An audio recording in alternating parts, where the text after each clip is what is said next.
Governor Roy Cooper touts two pieces of his proposed state budget as tax cuts, but both are bad ideas. And joining us to explain why is Joe Coletti. He is Senior Fellow in Fiscal Studies at the John Locke Foundation. And Joe, you've taken a close look at both of these proposals from Governor Cooper's plan. Why are they bad ideas?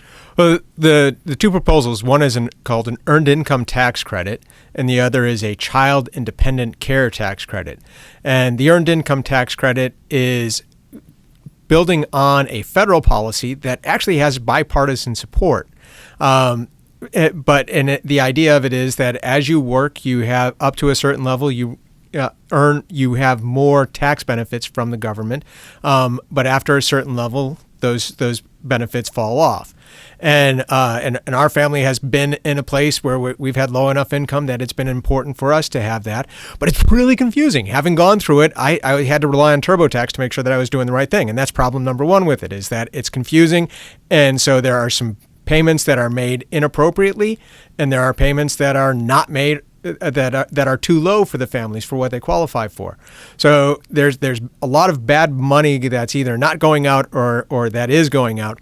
And the other thing is that to call it a tax credit or to call it a tax cut misstates what it actually does. 90% of the money at the federal level from the earned income tax credit is actually just basically a payment program. It's families that have a very low tax burden because they're earning lower levels, they have lower income, but they end up with a net tax benefit, a net payment going to them. And so this is a payment program that's done through the tax system. And so for the state to add to that, to take on those missed payments and the overpayments, to have another program that is a subsidy for folks, and then to do it at a small level, because the proposal here is only for 5% of what the federal amount is, and so the federal amount is thousands of dollars that really have a benefit for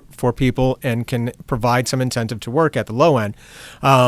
But for the state one, there's very little impact that this has in terms of what it does for a family. So that's the problem with the earned income tax credit. And we can talk more about the dependent care tax credit in a minute. We will. You have characterized this state-level earned income tax credit as far more cost than benefit. Right, and that goes to there's the cost to the family that's filling it out because it is so complicated. There's the cost to the state to administer it, both to make sure that the payments are, because there is that missed payment level at the federal level that would carry on to the state level, and it is a payment. It is a payment, but because that benefit from it, the incremental amount of money that a family gets is so low that there's really no impact from it in terms of what it does for a family's, or very minimal impact for what it does for a family. Let's turn now to this second credit. You mentioned this is for dependent care and child care. Right. And in your analysis, there'd be better ways to go about doing this. Right. The child and dependent care tax credit, when you take a look at what the governor says it will cost the state, most of the cost is in the first year, meaning from July of 2021 through June of 2022. It's about $217 million for the state. In the second year of the tax credit, it would cost more in the $80 to $90 million range, which indicates to me that this is the greatest amount that this is doing is covering child care and dependent care costs over the last year as a result of COVID. And so, one, we have some money coming from the federal government to cover COVID costs. And two, if we take a look at what are the costs that people have, an idea that Bob Lubke and Terry Stoops and Becky Gray have been working on from the Locke Foundation on education savings accounts would actually have a better impact when it comes to what do you do with a family who's trying to cover the costs of their child care up through high school. So there's a better way to deal with the COVID costs, and to lump it in with the other dependent care costs and provide a tax credit.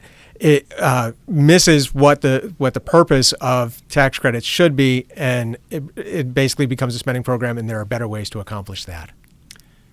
We mentioned at the top that Governor Cooper has been touting both of these proposals as tax cuts.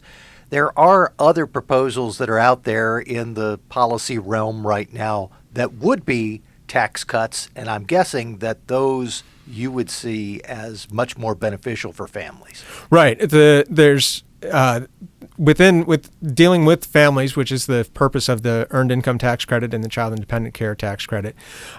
What the state has been doing in the past is reducing rates for personal income tax and providing a larger amount of money that qualifies for the standard deduction. So, and if you have a large standard deduction, right now we're at $21,500. The Senate actually has a proposal to make that $25,500.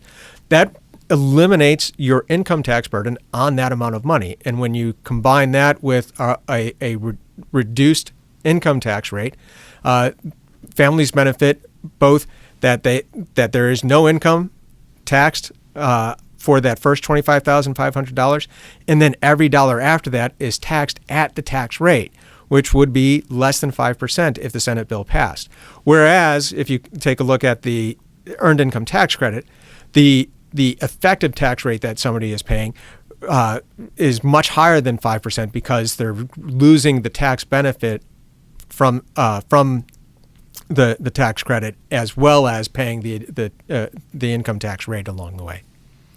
If you'd like to learn more about this, you can read a column titled "A Better Way Than Cooper's Poorly Targeted Tax Credits." It's available at carolinajournal.com, and its author is Joe Coletti. He is Senior Fellow at the John Locke Foundation. Joe, thanks so much. Thank you, Mitch.